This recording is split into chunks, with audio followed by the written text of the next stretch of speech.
Hello hi friends, welcome back to my channel.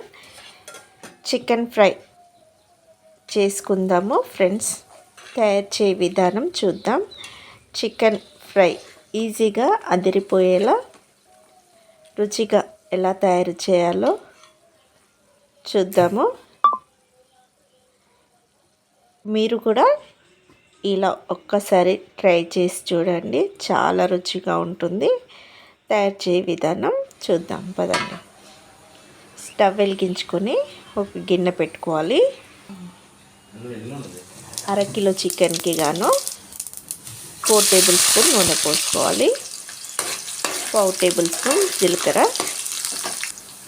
జీలకర్ర వేగాక ఉల్లిగడ్డలు పచ్చిమిర్చి వేసుకొని వాటిని కూడా ఇలా ఉడికించుకోవాలి. 1 టేబుల్ స్పూన్ ఫ్రెష్ అల్లం వెల్లుల్లి పేస్ట్ వేసుకొని పచ్చి వాసన పోయే వరకు కలుపుకోవాలి. 1/2 టేబుల్ స్పూన్ పసుపు వేసుకొని మరోసారి కలుపుకోండి. ఇప్పుడు శుభ్రంగా కడిగి పెట్టుకున్న ఇలా చికెన్ పీసులు, లెగ్ పీసులు, అలాగే చికెన్ పీసులు వేసుకొని ఇలా బాగా కలుపుకోవాలండి. ఇలా కలుపుకొని మూత పెట్టుకోవాలి. ఒక 3-4 నిమిషాల పాటు హై ఫ్లేమ్లో ఉడికించుకోవాలండి.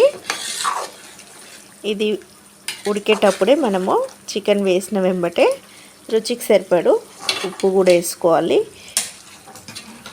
ఉప్పు వేసుకొని ఇలా వాటర్ వచ్చే వరకు హై ఫ్లేమ్లో ఉడికించుకున్నాక ఇక స్టవ్ని మీడియం ఫ్లేమ్ కట్ చేసుకొని ఇక చికెన్ అయితే ఇలా ఆయిల్ మొత్తం సపరేట్ అయ్యే వరకు ఇలా ఉడికించుకోవాలి.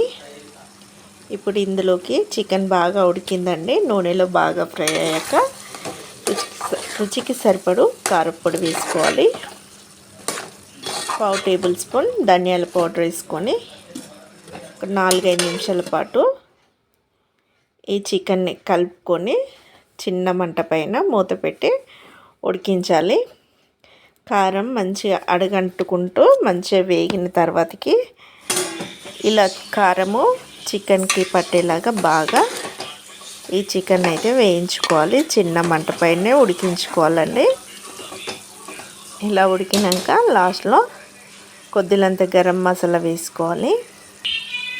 వేసుకొని కొంచెం కొత్తిమీర వేసుకొని ఒక 2 నిమిషాల పాటు మూత పెట్టి ఉడికించుకున్నామంటే ఈ కొత్తిమీర ఫ్లేవర్ అనేది గరం మసాలా ఈ చికెన్కి పట్టి మంచి టేస్ట్ అనేది వస్తుంది ఫ్రెండ్స్.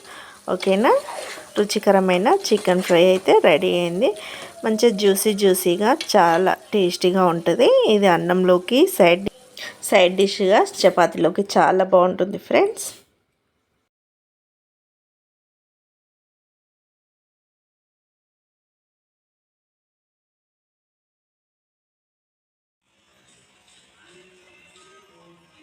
వీడియో మీ అందరికీ నచ్చినట్లయితే లైక్ చేయండి, షేర్ చేయండి, కామెంట్ చేయండి, సబ్స్క్రైబ్ చేయండి. Bye bye friends.